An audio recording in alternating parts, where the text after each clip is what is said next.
जय श्री राधा रानी सरकार की, जय श्री कृष्ण भगवान की, जय श्रीमद् भागवत महापुराण की, जय सदगुरुदेव श्री बंसी वाले महाराज की। श्रीमद् भागवत महापुराण के चौथे स्कंद के अध्याय 15, 16 और 17 की कथा आज हम आपको सुनाने जा रहे हैं।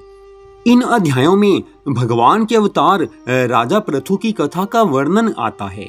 तो कथा इस प्रकार है। मैत्रेय ऋषि आगे की कथा का वर्णन करते हुए विदुर जी से कहने लगे हैं कि हे विदुर जी, राजा बैन के मृतक शरीर के जंघा मंथन से एक काले रंग का नाटा पुरुष उत्पन्न हुआ। वो काफी कुरूप था। ऋषियों की आज्ञा से वो वन को चला गया, भीलों का राजा बनकर राज्य करने लगा। उसके वंश में मल्लाह तथा मुराहर आदि जातियां पैदा हुई। राजा बैन की उस जगह से उस पुरुष के प्रकट होते ही बैन के शरीर से सब पाप निकल गया है।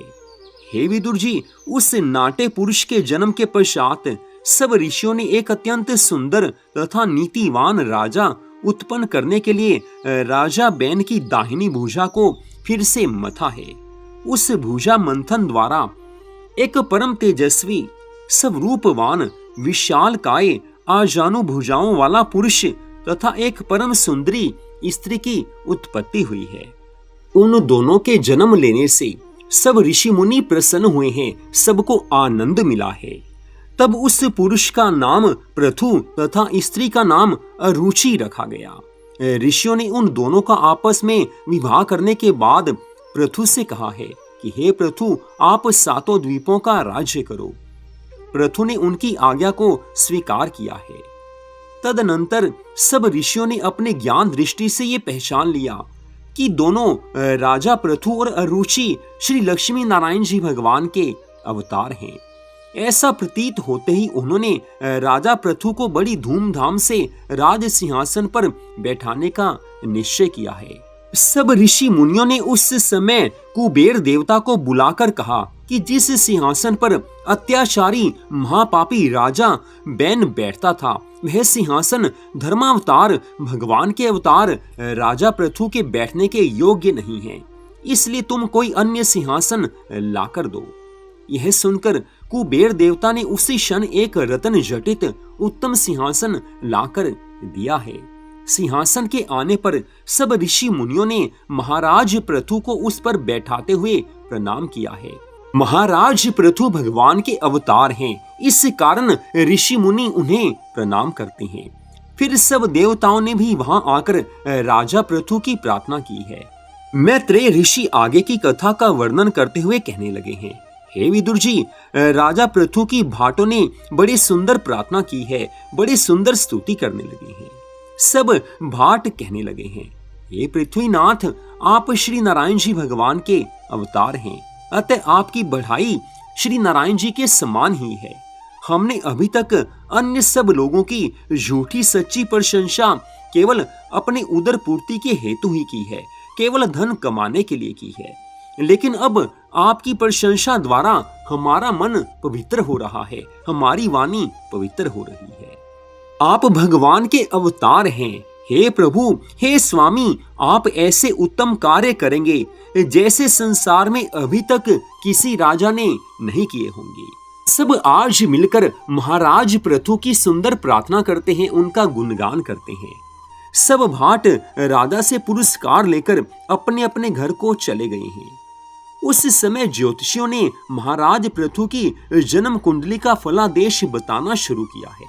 उन्होंने कहा कि हे राजन, आप सातों द्वीपों के राजा होंगे और अपने बाहुबल से सब भूपतियों को जीतकर उद्यातल से लेकर अस्ताचल तक अखंड राज्य करेंगे। आप पृथ्वी का गऊ के समान दोहन करेंगे तथा उसको अपनी पुत्री वत तथा प्रजा को पुत्र के समान मानेंगे। आप ब्राह्मणों, ऋषि मुनियों और साधु संतों को श्री नारायण जी के समान मानेंगे। आप अपनी प्रजा से 8 मास तक कर लेकर वर्षा के 4 महीनों में उन्हें अपनी ओर से भोजन और वस्त्र देंगे। आप बिना अपराध किसी को दंड नहीं देंगे। जब देवराज इंद्र शत्रुतावश आपके राज्य में वर्षा नहीं करेंगे, तब आपकी इच्छा होते ही वर्षा होने लगेगी। जब आप 100 अश्वमेध यज्ञ करेंगे उस समय आपके 99 यज्ञ तो संपन्न हो जाएंगे, परंतु जब आप 100वां यज्ञ आरंभ करेंगे तब देवराज इंद्र अपना इंद्रासन छीन जाने के भय से सन्यासी का वेश रखकर यज्ञ के श्यामकरण घोड़े को छुड़ाकर ले जाएंगे। उस समय आपका पुत्र उस घोड़े को छुड़ाकर ले आएगा। इस दशा में इंद्र अपनी हार स्वीकार करके छल करने के निमित्त बहुत से रूप रखकर आएंगे।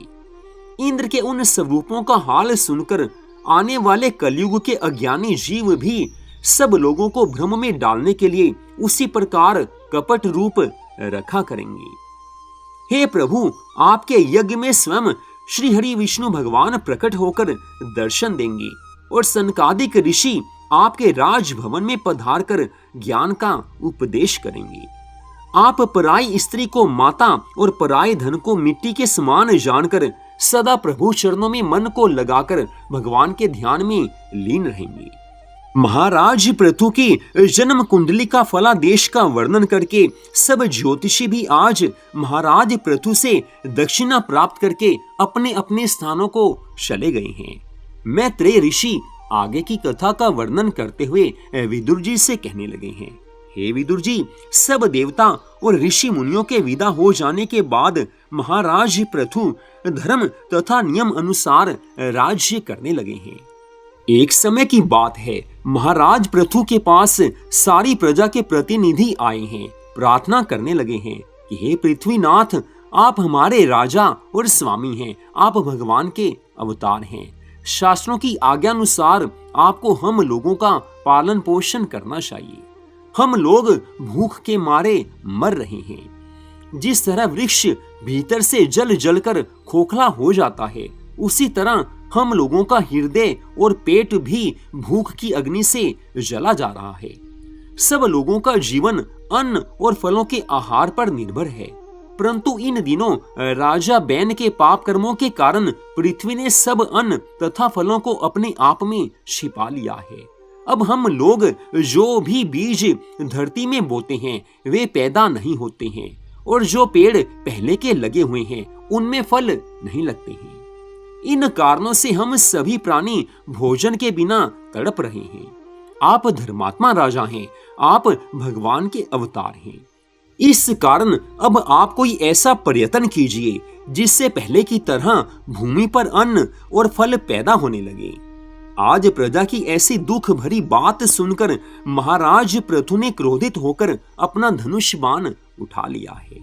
तत्पश्चात धनुष की प्रत्यंचा पर बाण को चढ़ाते हुए वो कहने लगे हैं, मैं अभी एक ही बाण से पृथ्वी को खंड खंड कर डालूंगा। जब पृथ्वी ने आज महाराज पृथु को ऐसे क्रोध के आवेश में देखा है, उस समय पृथ्वी गौ माता का रूप धारण करके डर के मारे कांपती हुई महाराज पृथु के सामने आ पहुंची है।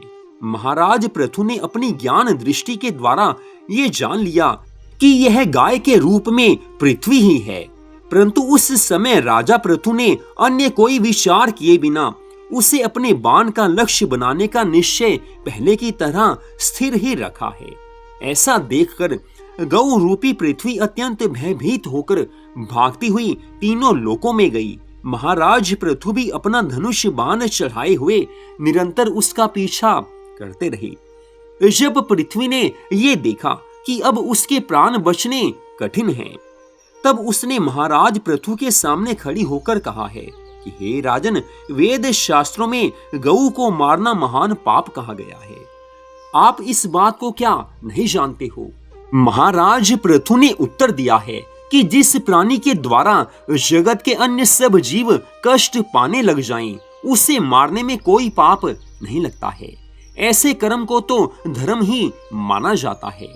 महाराज पृथु के इन शब्दों को सुनकर पृथ्वी ने ज्ञान दृष्टि से ये जान लिया है कि महाराज पृथु बड़े प्रतापी और श्री नारायण जी भगवान के अवतार हैं। ये जो चाहें वो कर सकते हैं, इसलिए अब इनकी शरण में गए बिना मेरे प्राण नहीं बचेंगे।